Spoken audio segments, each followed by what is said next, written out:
Pernah kepikiran nggak kenapa tim sebesar Persib Bandung masih sempat-sempatnya menghadapi klub universitas? Bukannya lebih baik menghadapi klub yang setara levelnya atau kualitasnya lebih tinggi daripada Persib Bandung itu sendiri? Ya, itu merupakan strategi. Namanya periodisasi dalam latihan. Gongnya, lewat sesi launching yang diumumkan Persib Bandung, mereka akan menghadapi klub dari Liga Australia. Namanya Western Sydney Wanderers. Yuk kita bedah. Sebelum lebih jauh, aku pernah bersama untuk ingatkan teman-teman ketika teman-teman tonton video ini, jangan lupa tekan tombol like dan tombol subscribe karena aku mendapatkan data statistik ternyata masih banyak yang belum melakukannya. Persib sudah menjalani pemusatan latihan di Thailand. Lewat TC tersebut, Persib menghadapi beberapa lawan. Ada universitas lokal di sana, ada Ratchaburi FC, klub profesional Liga Thailand pun termasuk Polistero FC.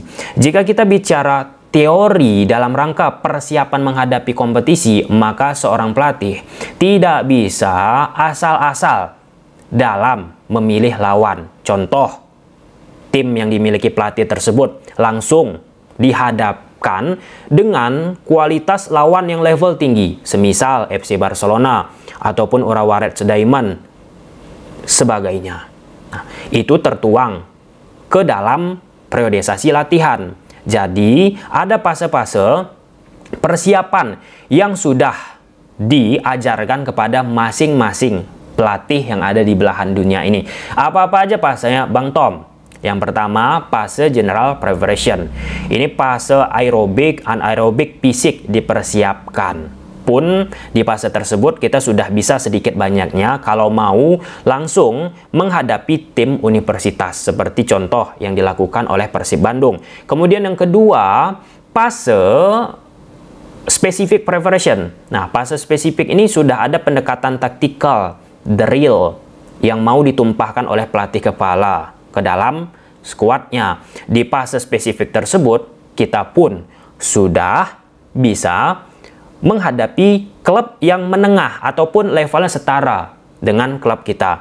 Kemudian yang ketiga, fase pre-competition. Nah, fase pre-competition ini ya fase menjelang kompetisi yang akan kita hadapi. Nah, di fase pre-competition ini kita bisa menghadapi kualitas lawan yang lebih tinggi daripada kita.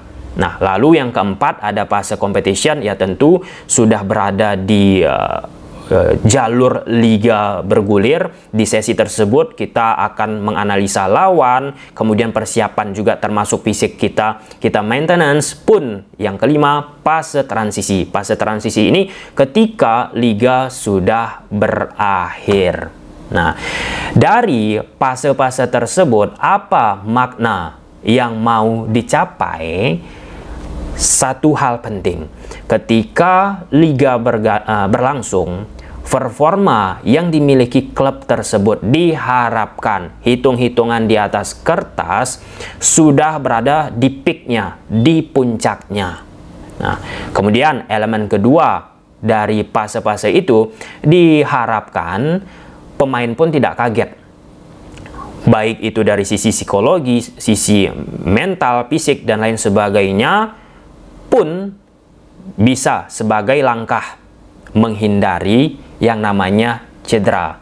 Nah, lewat fase itulah tadi fase 1, 2, dan 3, pemain-pemain pun sudah terbiasa dengan intensitas menu, baik itu latihan ataupun intensitas uji tanding yang dilakoni dari level lemah timnya dulu, kemudian level menengah, ataupun yang selanjutnya level yang secara hitung-hitungan di atas kertas klubnya lebih berkualitas daripada Persib Bandung kalau kita bahas sekarang ini ya. Nah, jadi yang mau aku appreciate itu bagaimana pendekatan yang dilakukan oleh manajemen juga bersama Boyan Hodak ya, full support.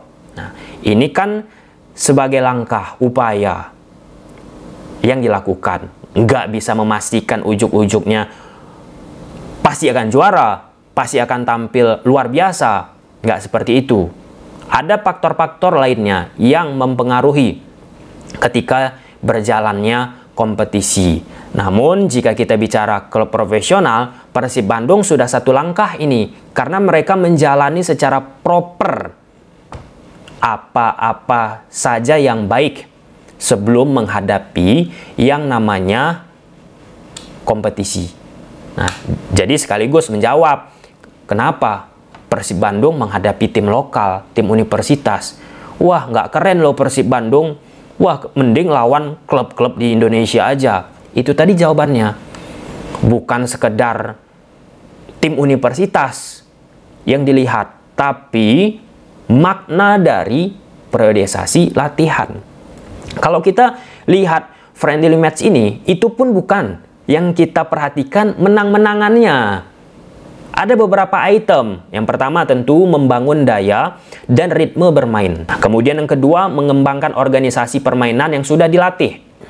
Baik itu tanpa bola ataupun dengan bola. Dengan sifat tersebut, maka kita pun akan terasah itu intensitas bermainnya.